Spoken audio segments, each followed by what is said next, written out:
essas economias que foram feitas para ele e aí não fazer nada. Daí não é muito interessante. Mas também, pensando que o pai saiu, fez saída definitiva e tal, de repente, não vou estudar no Brasil, né? Não vou nem morar no Brasil e tudo mais, daí já fez 18 anos, faz a saída definitiva e bom. Entendi. Outra pergunta aqui do Rafael Vilaça. Em caso de recebimento de herança no Brasil, como fica a situação do expatriado e como receber esse dinheiro? Paga-se imposto para o Brasil, para a Alemanha ou por exterior, né, o país que está residindo, ou para os dois? Depende bastante. O não residente, quando recebe herança, tem alguns impostos envolvidos. E Uhum. isso é até meio polêmico aí. O que acontece? A Receita Federal tem a instrução de cobrar 15% sobre herança recebida no Brasil por não residente. Porém, esse imposto, teoricamente, é inconstitucional, né? Porque só pode ser cobrado pelo Estado, que é o imposto sobre doação, transmissão, causa-mortes, etc.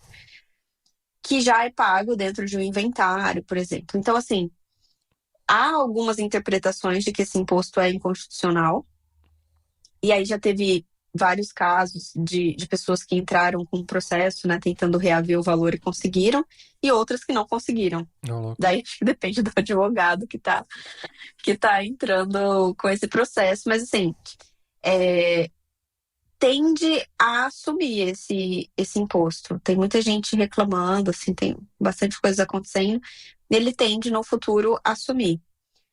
Então, o não residente pode receber a herança, claro que dentro de um processo de inventário é importante que tenha um procurador ali representando e que coloque o endereço do exterior, não coloque o endereço do Brasil. Muita gente faz essa, esse erro mesmo, assim, né? De repente, ah, faleceu alguém da família, um ente querido, daí você vai fazer um inventário e coloca o endereço da mãe, que mora no Brasil, mas você tá fora, né? E na verdade, não é bem por aí. Então tem que pensar, já fiz a saída definitiva? Se sim, é um endereço exterior. E aí Hum, coloca um procurador para representar, e é isso. Dá uma burocracia a mais para o processo, óbvio, né? Porque são muitos sim, registros, sim. mas fica 100% correto. Quando você faz, recebi a herança, ainda não sou não residente formal, né? Porque você pode ser não residente, mas não ter feito a sua saída Sim. definitiva, né? Não regularizado. Daí, nesse caso, vai depender muito aí da estratégia, da situação, né? Do qual que é o montante que vai receber e tudo mais.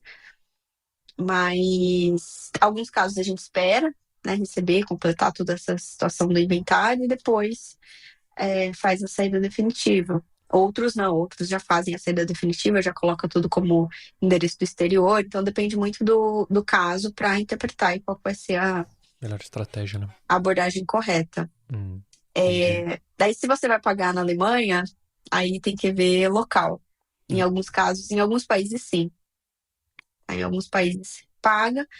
Mas se, por exemplo, faleceu alguém da família, a pessoa nunca teve vínculo com o país, pode ser que não precise pagar é, no país em que tá, né?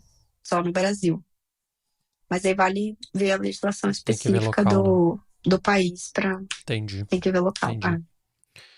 Mais uma pergunta aqui, a Tati mandou. Eu não dei saída fiscal, mas pago todos os impostos no Brasil e aqui na Alemanha certinho, sem esconder nada de nenhum dos dois países. Posso ter problema mesmo assim? No caso, na minha interpretação, ela talvez esteja pagando mais imposto do que deveria. Assim, sem esconder nada é meio forte, né? Porque se É, você não está declarando os rendimentos da Alemanha no Brasil, você está escondendo, teoricamente. Então, é assim, não existe essa coisa de Alemanha, Alemanha, Brasil, Brasil, Estados Unidos, Estados Unidos, Brasil, Brasil. Não existe essa coisa separada. Então, tem que ver a legislação, né, de cada país. Para o Brasil, a declaração é global. Então, independente né, do Estado, se você não fez a saída definitiva, você está dentro do rol de obrigação de declarar todos os anos, você precisa incluir todas as informações da sua vida financeira, né, ali, rendimentos, na declaração, seja ela no Brasil ou no exterior.